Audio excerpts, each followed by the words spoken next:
एक नया कानून पास हुआ है और वो कानून क्या है? उसको ये कहा गया है कि इससे मंदिरों की ज़मीन बचेगी। पर ज़मीन बचेगी या ज़मीन बेच दी जाएगी? ये एडवोकेट साहिबा सब बताएंगे कि उस कानून में क्या-क्या लिखा हुआ है।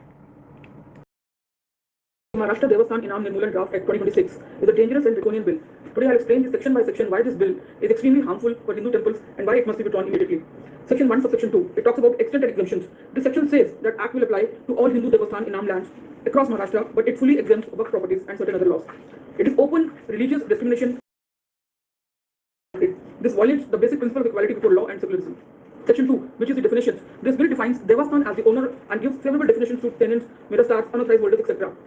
It deliberately ignores the most important fact of Hindu law, that the deity itself is owner of the temple land. Courts have repeatedly said this. By erasing the deity, the bill is making it easy to transfer the land to private of Devasthan Inams. This is the most dangerous section. It abolishes all Inam rights that were granted forever for religious purposes.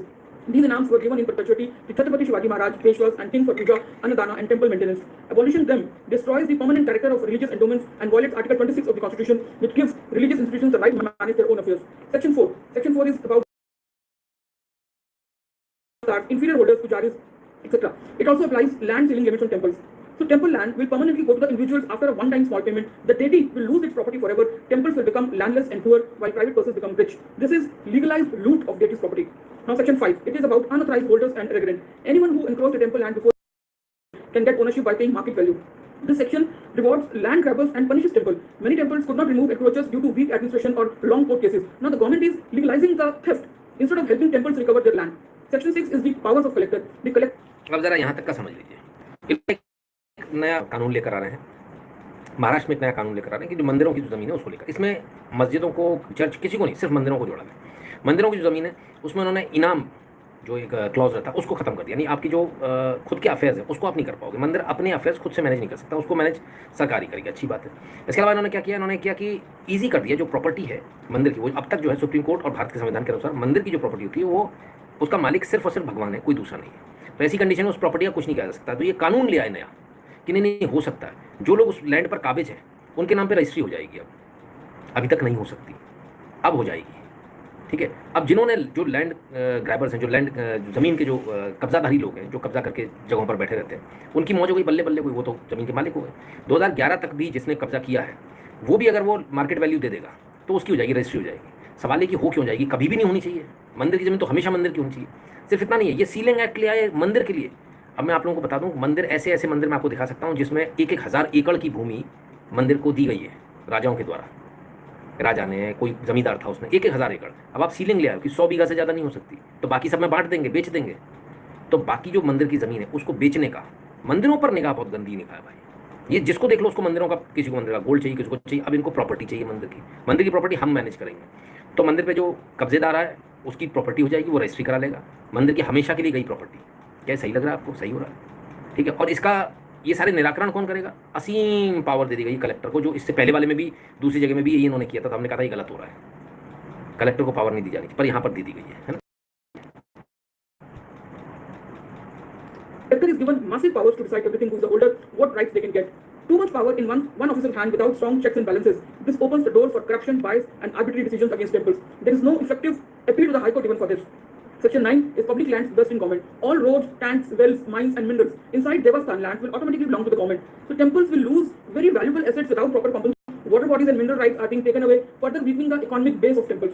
Now to section 10 and 16, which talk about restriction on transfer and tenancy laws. Even the remaining land with temples cannot be transferred without government permission, and old tenancy laws will continue. Temples remain under government control and cannot easily remove bad tenants. This creates permanent bureaucratic harassment and make recovery of temple land almost impossible. Every section of bill is designed to make Hindu temples landless, powerless, and dependent on the government, while the other communities are protected.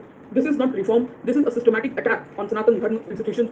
We demand immediately and complete withdrawal of this bill. No amendments. Total rejection.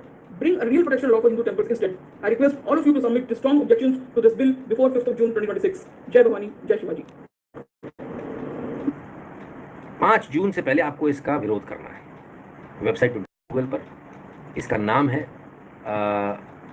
Maharashtra में ये लेकर आए इस bill को, और तमाम सारी इसके अंदर खामियां हैं। जो टेंपल की लैंड है उसमें भी जो वाटर बॉडीज है, कुआं है, ये तमाम सारी चीज़, इसको सरकार ले लेगी। सरकार का माना जाएगा।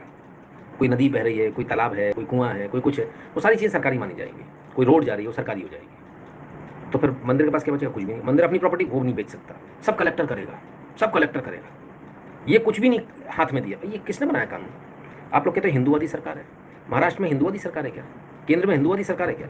इन कानूनों को देखकर क्या लग रहा है? ये तो उससे भी बड़े ड्रैकोनियन कानून हो रहे हैं जो आप वो कह रहे थे ना, कौन से बार बार कि वो कौन सा एक्ट लेकर आ रहे थे,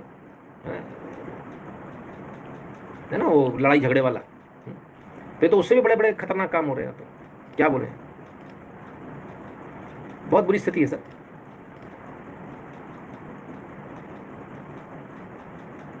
तो मंदिरों की ये स्थिति है। क्यों लेना है मंदिर का, मंदिर की जगह क्यों लेना चाहते हो आप? सारा कलेक्टर के पास हो, कलेक्टर ही सब कुछ करे। क्या मूर्तियां हटा के कोई दूसरी नई मूर्ति लानी है? नए भगवान स्थापित करने हैं क्या? या उन मंदिरों की जगहों पर वो मंदिर इतना सा रह जाएगा, उससे बड़े बड़े हम धाम बना देंगे, फलान बना देंगे, बड़ी बड़ी मूर्तियां नीले नीले एकदम सब कर देंगे? क्या करना चाह रहे हैं भाई? मुझे तो समझ नहीं आ रहा। स्थिति बिल्कुल भी ठीक नहीं है। और जो सिचुएशन है कम्युनल वायलेंस बिल, एब्सोल्युटली, तो जो सिचुएशन है वो बहुत ही गंदी सिचुएशन है। मंदिरों के प्रति यदि ऐसी निगाह है तो ये बहुत गलत है, बहुत गलत है, बेहद गलत है। हिंदुओं को सोचना होगा, कम से कम ये तो भला नहीं कर पा रहे, है ना, कम से कम ये तो भला नहीं कर पा रहे। और ये भला करेंगे कहाँ? फिर वापस